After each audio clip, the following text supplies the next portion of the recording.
ठीक है साहब, हम भी दरिया है, हुनर है हमें अपना मालूम, जिस तरफ भी चलेंगे रास्ता खुद बनेगा।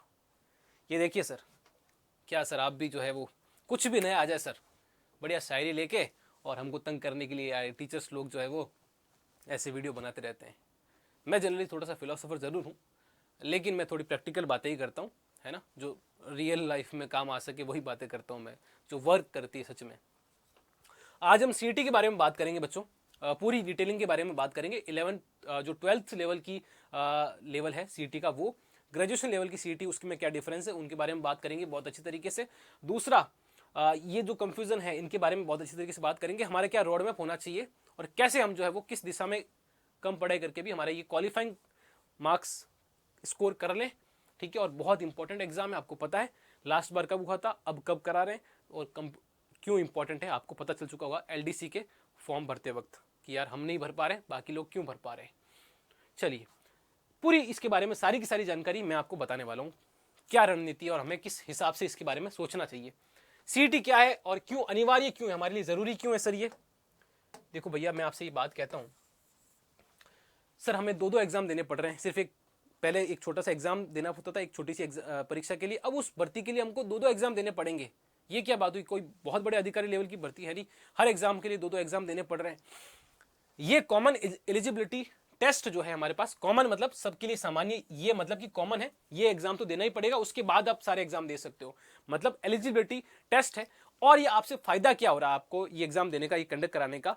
देखो भैया, कोई मान लो सेटिंग बाज है जो पैसे वगैरह दे करके किसी एग्जाम के अंदर गलत तरीके से जाना, ठीक है, उसके लिए जो है बहुत बड़ा रास्ते का रोड़ा बन जाएगा। कैसे सर, अब वो दो दो एग्जाम के लिए सारी व्यवस्था नहीं कर सकता, सुनो ध्यान से, उसके पास पैसे भी हैं, अगर वो कर रहा है तो दो दो एग्जाम क्लियर करने के लिए सारी व्यवस्था करना संभव नहीं है।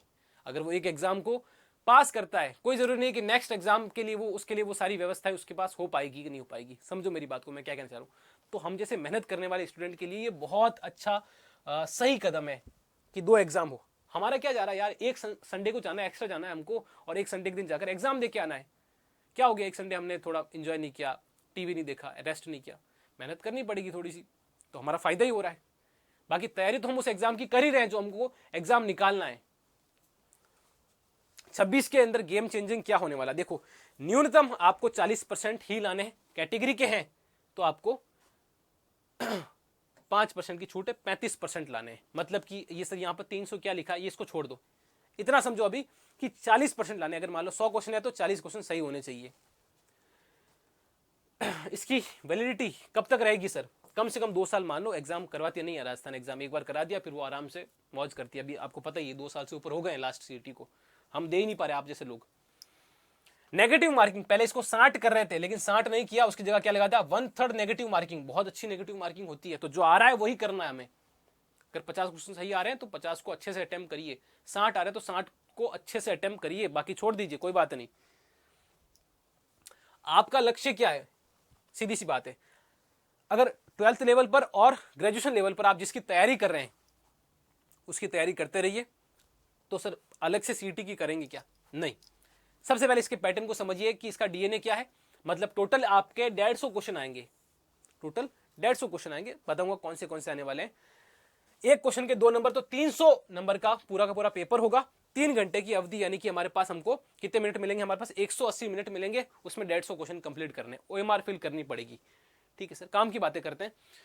12th लेवल पर अगर आप कर रहे हैं, ये आपकी एज होनी चाहिए। राजस्थान जीके पर विशेष फोकस रहेगा, लेकिन यहां पर ग्रेजुएशन लेवल में नेशनल जीके का बहुत ज्यादा फोकस रहने वाला है। थोड़ा डीपली चीजों को पढ़ना पड़ेगा, दोनों में डिफरेंस अच्छी तरीके से समझते हैं हम लोग।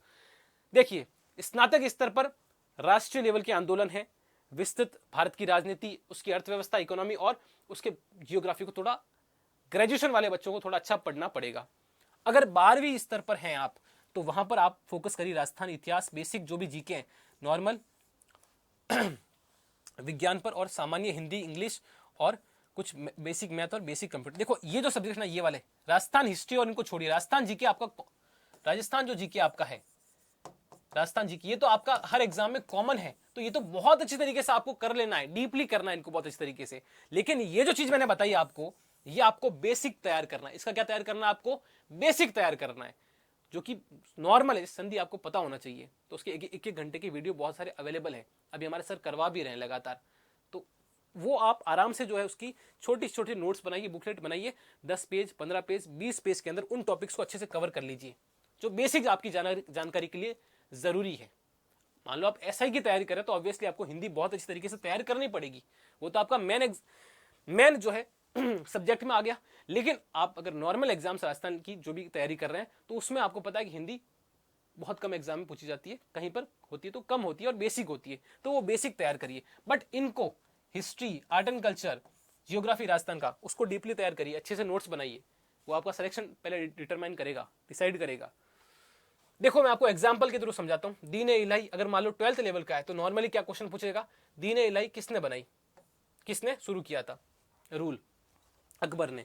लेकिन उसी को अगर जो है वो स्नातक स्तर पर सीटी में पूछेगा, दीन ए इलाही पर के संदर्भ में निम्नलिखित कथनों पर विचार करिए, 4-5 स्टेटमेंट दिए हैं और इन स्टेटमेंट के बारे में आपको चर्चा करनी। जैसे मैंने कहा दादू के नॉर्मली से पूछा, दादू ने जो है वो कहां पर स्थान पर, किस स्थान पर जो है वो अपने उपदेश देना शुरू किया था, तो आपने कहा भाई नरेना में किया था। लेकिन उसी को अगर थोड़ा वैचारिक बनाना है तो 3-4 स्टेटमेंट दिए, बोला कि दादू का संबंध इनमें से किसके साथ सही संबंध रिलेट कर पा रहे हैं। पहला स्टेटमेंट है इनका जन्म अहमदाबाद में हुआ था, दूसरा नरेना के अंदर हुआ था, तीसरा स्टेटमेंट दादू के शिष्य कौन कौन थे हमारे पास, रज्जब जी थे हमारे पास, सुंदरदास जी थे और रुस्तम जी थे। आपने कहा फर्स्ट सेकंड सही है, थर्ड भी सर सही है, थर्ड भी हमने पढ़ा था, रुस्तम जी जो है रज्जब जी इनके शिष्य थे हमारे पास, सुंदरदास जी थे, और आपने कहा रुस्तम जी भी सुना हुआ ही लग रहा है, और आपने स्टेटमेंट तीसरा भी, यानी कि फर्स्ट सेकंड और थर्ड तीनों स्टेटमेंट सही है, और आपने तीनों स्टेटमेंट सही कर दिए। मतलब आपने तीसरा जो थर्ड स्टेटमेंट था उसमें यह नहीं पढ़ा कि रुस्तम जी तो जसनाथ जी के शिष्य थे। समझे कि नहीं समझे? तो स्टेटमेंट वाइज क्वेश्चन आएगा और पूछा जाएगा इनमें से कौन से स्टेटमेंट सही है, पहला, दूसरा, तीसरा, चौथा, ऑल स्टेटमेंट सही है क्या। इस ऐसे क्वेश्चन हमने अपनी लाइव क्लास में ऐड करना अभी स्टार्ट कर दिया है डीपली।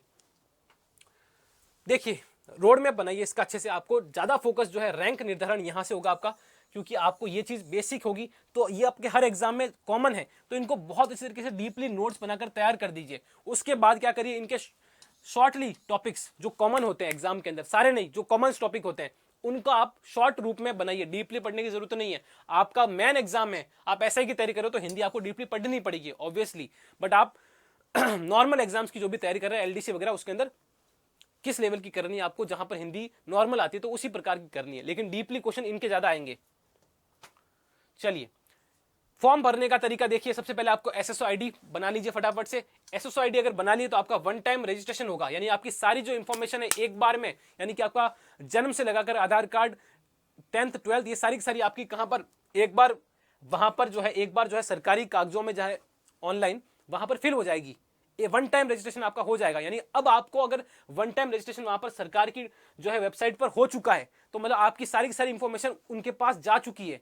अब नेक्स्ट टाइम आप जब भी फॉर्म भरोगे तो विद इन सेकंड ई मित्र वाला आपका फॉर्म भर देगा, क्योंकि एक सेकंड एक खटका दबाते ही आपका सारी जो डॉक्यूमेंट्स है वो ऑलरेडी वहां पर जमा है। चाहे किसी भी आप एग्जाम का फॉर्म भर रहे हो तो वो ओटीआर कराइए, उसके बाद आपका फॉर्म भरा जाएगा। उसके बाद आपका लाइव फोटो अपलोड होगा, लाइव फोटो अपलोड होगा, मतलब कि ऐसा नहीं आपने फिल्टर वाले डाल दिया वहां पर, ऐसा नहीं, जहां बैठे हो वहां पे, है ना। ऐसी लड़कियां जो फ्लैप करते हुए हेयर को फोटो खिंचा रही, नहीं नहीं, आप लाइव जो भर रहे हो बिना मेकअप के, वो आपका फोटो आएगा और बहुत ही सुंदर फोटो आता है।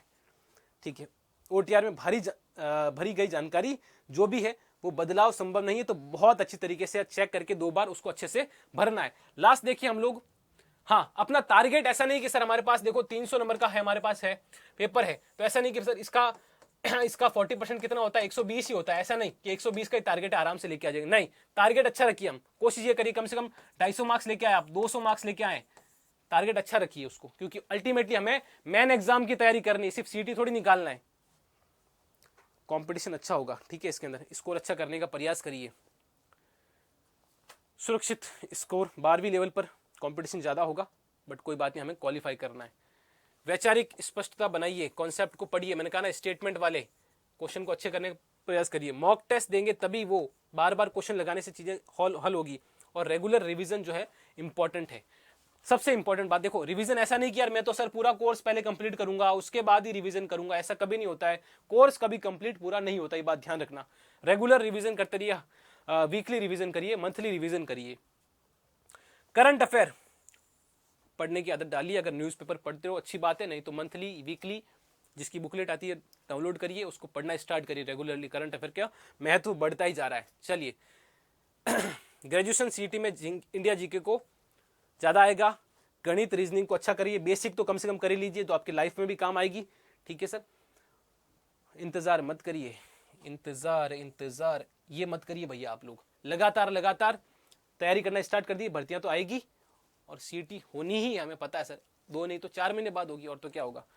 चलिए लास्ट, सीईटी केवल एक परीक्षा नहीं है, ये आपके पूरे सरकारी करियर का नींव है। अगर ये इसमें अच्छा स्कोर किया है तो कॉन्फिडेंस बढ़ेगा आपका भी, आपके घर वालों का भी।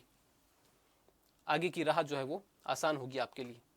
चलिए ये वेबसाइट यहाँ पर आप देख सकते हैं। तो ये थी आज की जानकारी सीईटी के बारे में। पसंद आई तो वीडियो को लाइक ज़रूर करना, कमेंट करते हो, हमें अच्छा लगता है कि जो भी हमने जो मेहनत की है उस पर जो है आपने अमल किया है। बहुत बहुत धन्यवाद। चलिए भैया, take care, bye, Ram Ram, खमा।